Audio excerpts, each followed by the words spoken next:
41 பேர் பலியான வானூர்தி விபத்தில் உயிரிழந்த குஜராத் முன்னாள் முதலமைச்சர் விஜய் ரூபானி குடும்பத்தினருக்கு பிரதமர் மோடி ஆறுதல்.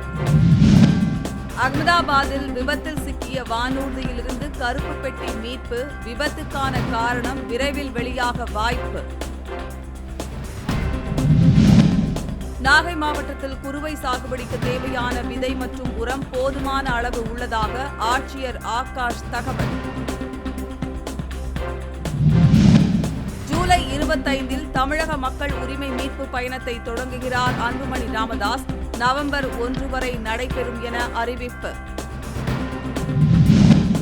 அதி கனமழைக்கான சிவப்பு எச்சரிக்கை விடுக்கப்பட்டுள்ளதை அடுத்து நீலகிரி மாவட்டத்தில் ஆபத்தான 253 இடங்களில் தீவிர கண்காணிப்பு.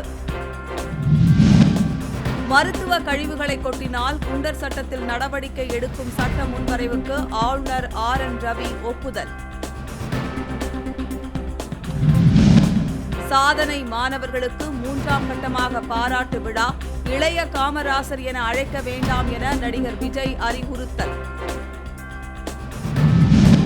முல்லை பெரியாறு வழக்கில் உச்சநீதிமன்ற தீர்ப்பை மதிக்காத கேரள அரசுக்கு கண்டனம், தேனி மாவட்ட விவசாயிகள் போராட்டம் அறிவிப்பு.